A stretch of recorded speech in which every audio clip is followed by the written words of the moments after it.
धुरंधर देखी आपने? धुरंधर देखी सर, कैसी लगी आपको? अच्छी है, बढ़िया है, एंटरटेन किया। उसमें जो स्पाई हैं, उसमें जो एजेंट है रणवीर सिंह, उनका कैरेक्टर आपको कितना क्लोज लगता है एक स्पाई के लाइफ से? बहुत सारे लोगों ने मुझसे क्वेश्चन पूछा कि यार कि पिक्चर्स क्या सही में ऐसा ही होता है स्पाई के अंदर? मैंने कहा नहीं, मैंने कहा मैं एक सीन बोलूंगा तो तुम बोलोगे मुझे नहीं सुनना। अच्छा, उतना डेडली होता है? तुम कहोगे मुझे सुनना ही नहीं है सर। तो वो है, वो असली टॉर्चर है, वो चीजें हैं सर।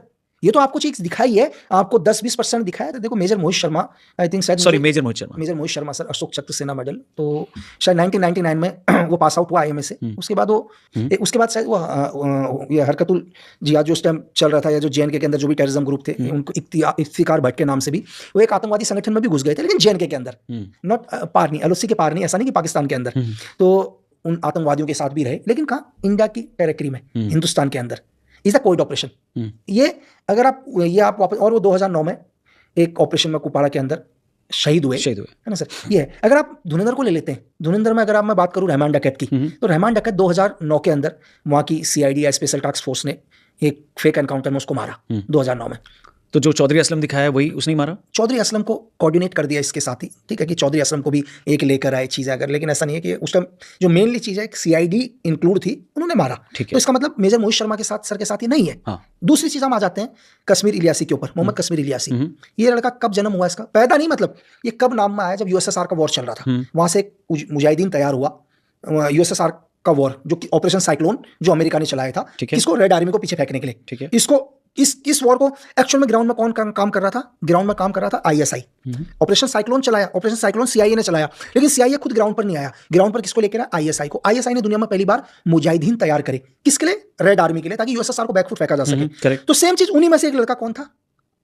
कश्मीर इलियासी, मोहम्मद कश्मीर इलियासी। लेकिन धीरे धीरे इसने क्या हुआ, इसने हरकतुल जिहाद से हटकर अपनी 303 ब्रिगेड बना ली। 303 ब्रिगेड इसलिए नाम था उसका, 303 लड़ाकू थे उस ब्रिगेड के अंदर।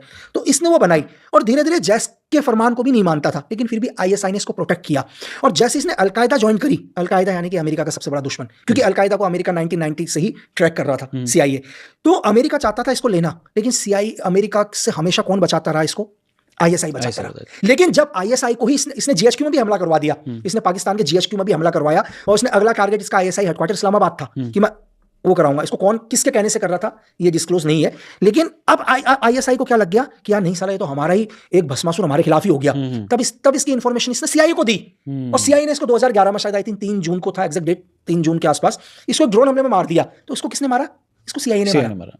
अब आते हैं असलम चौधरी के ऊपर। एसपी असलम चौधरी ने जब तहरे तालिबान पाकिस्तान के खिलाफ ऑपरेशन करना स्टार्ट करे, टीपीटी शायद 2007 में खड़ा हुआ, सेम इंस्पायर अफगानिस्तान के तालिबान से। जब इसके लगातार ऑपरेशन चल रहे थे तहरे तालिबान के खिलाफ, तो 2014 में एक आईडी ब्लास्ट के अंदर मार दिया। तो कनेक्शन नहीं है ना सर कहीं भी, क्योंकि कनेक्शन तो है ही नहीं। ठीक है, is the major Mohit Sharma sir different operation में, तो कनेक्शन नहीं है। तो चीजें, इसलिए मैंने एक रील भी अगर डाली थी तो इन्हीं फैक्ट को लेकर डाली थी सर। ऐसा नहीं है कि अपना कोई पिक्चर से कोई व्यक्तिगत वो हो, यार फैक्ट नहीं मिल रहे हैं तो लोगों तक सही जानकारी जाना। अक्सर ये कहा जाता है कि भारत के जो दुश्मन है कुछ, और जो पाकिस्तान के अंदर हैं, उनको जानबूझ के रखा गया है, चाहते तो कभी भी मार सकते थे। तो क्या ऐसा है कि कभी भी मार सकते हैं और अभी नहीं मारा गया है? ऐसा कोई ये मतलब कौन मार सकते हैं? हम मार सकते हैं या कौन? मतलब इंडियन एजेंट्स इतने सक्रिय हैं, एक्टिव हैं, हमारे अननोन गनमैन हैं। तो सर आप मुझे एक चीज़ बताओ, ये जो लोग बात करते हैं, अगर हर रोज ही मार देते, जब चाहे जब मार देते, तो क्यों इंडिया के अंदर ब्लास्ट हो रहे हैं सर? क्यों जैसे मोहम्मद धमाके करवा रहा है सर? क्यों मौलाना मसूद धमाके करा रहा है? ये तो पिक्चरों के डायलॉग अच्छे लगते हैं सर। लोग कह रहे हैं कि जिस दिन चाहे उस दिन हम मार लेंगे सर। इनको बोलो जाके देखो ना यार उसको, ये बात जाके देखो तो सही। अब मैं आपको बताता हूँ, जब भागलपुर के अंदर जब वो नमाज पढ़ता है, पहले जाके तो देखो ना, मौलाना मसूद अजहर का नमाज जाके देखना। उस नमाज जब पढ़ रहा होगा उसमें, तो उसमें किन लोगों की एंट्री है, आईएसआई का घेरा कितना है, सर एक आर्मी लगी है सर। आप आर्मी को क्या समझ रहे हैं यार? लोगों को क्या लगता है आर्मी क्या है? जिस दिन लोग, बहुत सारे लोगों ने भी आर्मी देखी नहीं है सर, जिस दिन आर्मी का कदम ताल देख लेंगे ना, वो जिस दिन आर्मी अपना फ्लैग मार्च करती है और अपना कदम ताल देख लेंगे, तब उन्हें पता चलेगा आर्मी की पावर होती क्या है। इतना आसान नहीं होता। लियारी जो दिखाया गया है फिल्म में धुरंधर में, उस रीजन के बारे में आपको पता है, जानते हैं आप?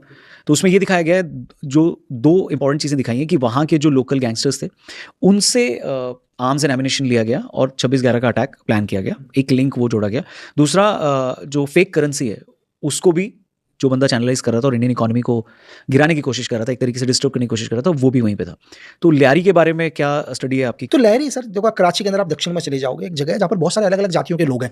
एक गैंगस्टर आपने चाहे उसमें रहमान डकैत देखा और भी बहुत सारे गैंगस्टर। रहमान डकैत एक नॉर्मल तरीके से शायद 15 साल की उम्र में इसको किसी के पहले छोटे मोटे वो करता था, लोगों के साथ फ्रॉड वगैरह करता था। फ्रॉड करने के बाद एक आदमी को लगा यार कि नहीं यार ये लड़का काम का, अपने साथ रख लिया। रखने के बाद बड़ी बड़ी फिरौतियां ली। एक फिरौती में उसे लगा कि यार इससे ज़्यादा फिरौती है करके, और रहमान डकैत ने इस फिरौती के अंदर क्या किया, थोड़ा सा हमसे झूठ बोला। तो उस दिन से रहमान डकैत अपने ही जिनके लिए वो काम करता था उनसे थोड़ा अलग हो गया और अपने खुद का गैंग बना लिया, एक गैंगस्टर लेवल का। अब रही आईएसआई की बात सर, देखो पिक्चर के अंदर मुझे नहीं पता, अगर पिक्चर में ये दिखाने की कोशिश करिए कि वेपन्स, रीज़न क्या है कि सही फैक्ट के अंदर अगर हम रियल फैक्ट पर आते हैं, आप मुझसे बोलो उन्होंने वेपन क्यों लिए। चलो पिक्चर के अंदर दिखाया उन्होंने क्यों वेपन लिए, लोकल गैंगस्टर से मिलकर बलोच वालों से क्यों वेपन लिए सर। एक एग्जांपल, लोगों को क्या समझाने की कोशिश करिए पिक्चर में यही समझाने की कोशिश कि आईएसआई डायरेक्टली नहीं पड़ता है। नहीं सर, नहीं आईएसआई डायरेक्ट नहीं सर। एग्जांपल के लिए कि ये वेपन जब हिंदुस्तान में पकड़े जाएं, इनका सीरियल नंबर, दुनिया की कोई भी ऑर्डिनेंस फैक्ट्री वेपन बनाती है कहीं से भी आती है, वो है उसमें, ये सीरियल नंबर इंडियन गवर्नमेंट को जब भी पता चले तो ये नाम कहीं और का है। अब आपको चलो सर पिक्चर है, लेकिन पिक्चर में एंटरटेन अच्छा है, ठीक है। आईएसआई को दुनिया में किसी को भी, सीआईए को किसी को भी वेपन चाहिए होगा ना सर, बिना सीरियल नंबर के भी वेपन आ जाएंगे। आप समझ सकते हैं सर। जो आईएसआई, आप मुझे बताओ, जो आईएसआई ने पूरी की पूरी मुजाहिदीन तैयार करे जिन्होंने दुनिया में सबसे बड़ी आर्मी, रेड आर्मी को बैकफुट में फेंकवा दिया, क्या उस आईएसआई को वेपन नहीं मिल सकते सर? जिस आईएसआई को पूरा यूएस का सपोर्ट है, जिस आईएसआई को पूरा ब्रिटेन MI6 का सपोर्ट है, जिस आईएसआई को MI6 का सपोर्ट है, क्या उस आईएसआई को वेपन नहीं मिलेंगे सर? करेक्ट। तो जो पिक्चर है वो चीज अलग है सर, पिक्चर में वो दिखाया, चलो अच्छा है। अगर ऑफिशियली कोई एजेंट गया है तो फील्ड में तो काम नहीं कर पाएगा सर। वो सिर्फ क्या कर सकता है, वहां पर हैंडलिंग कर सकता है, हैंडलर कर सकता है, वहां की चीजों को मैनेज कर सकता है, वहां फंड देख सकता है, वहां नई रिक्रूटमेंट करवा सकता है। क्लियर है सर? राइट। तो ये फील्ड में काम नहीं कर पाएगा। दूसरा क्या है कि एक एजेंट अनऑफिशियली तरीके से जाता है, अनऑफिशियली, सपोज करो एक एजेंट चला गया अनऑफिशियली किसी भी देश के अंदर। अब अगर वो अनऑफिशियली जा रहा है, इसका मतलब डेफिनेटली उसका मिलिट्री बैकग्राउंड है सर। अच्छा सर, अब इन्फॉर्मेशन की तो वो कोई ऐसा लप्पू आदमी नहीं जा पाएगा, वो डेफिनेटली उसका मिलिट्री बैकग्राउंड है, क्योंकि वो आप ग्राउंड पर काम करने जा रहा है और वो हैंडल कर सकता है सिचुएशन को भी, खुद को भी। सर जिस आदमी का दुनिया में मिलिट्री बैकग्राउंड है वो दुनिया में किसी भी चीज को हैंडल कर सकता है सर। मिलिट्री बैकग्राउंड दुनिया की सबसे पावरफुल बैकग्राउंड होता है सर, दुनिया का। अभी सपोज करो सर हिंदुस्तान में बहुत सारी हत्याएं होती हैं सर, होती है ना बहुत सारी हत्याएं, तो जरूरी तो नहीं है कि हत्याएं कोई आर्मी या मिलिट्री या पुलिस ही कर रही है, लोकल बदमाश भी करता है ना सर। तो हो सकता है कि एजेंसीज क्या करती है, जो वहाँ के लोकल क्रिमिनल, लोकल गैंगस्टर हैं, इनको हायर करते हैं, काम देते हैं, अपना काम निकलवाते हैं। इन गैंगस्टर को पता ही नहीं होता है मार किसको रहे हैं। तो उस देश की गवर्नमेंट भी क्या करती है, 99% केसेस में तो बताती नहीं हमने पकड़ लिया, 99% केसेस में नहीं बताती कि हमने पकड़ लिया। जीवन में जितना टॉर्चर की तो हद ही छोड़ दो सर, अगर 1% रिवील भी हो गया तो सारे जीवन भर आप जेल ही रहोगे। दूसरी चीज, शर्त भी है कि हमारी गवर्नमेंट भी मना करेगी, क्योंकि यूएन का रूल है सर, आप अपना जासूस किसी देश के पास नहीं भेज सकते। ये तो है अनऑफिशियली में सर। और आपके पास अगर कोई भी तरीका नहीं हो, अगर आपको ये भी लग गया कि नहीं यार आप तो चांस ही नहीं है बचने का, तो फिर शूट आउट कर दो सर अपने आप को। अच्छा, वो सबसे आसान तरीका है सर, कि आप नहीं निकल सकते, आपके पास कोई तरीका नहीं है, तो फिर सबसे अच्छा तरीका है शूट आउट। इंडिया के केस में कई सारे ऐसे हमारे नागरिक हैं जो पाकिस्तान की जेल में हैं, जिनको पाकिस्तान कहता है कि वो जासूस थे, उनकी फैमिलीज यहाँ पे स्ट्रगल कर रही है, वो एक लीगल या जियोपॉलिटिकल चैनल ओपन किया जा रहा है जिससे उनको वापस लाया जाए।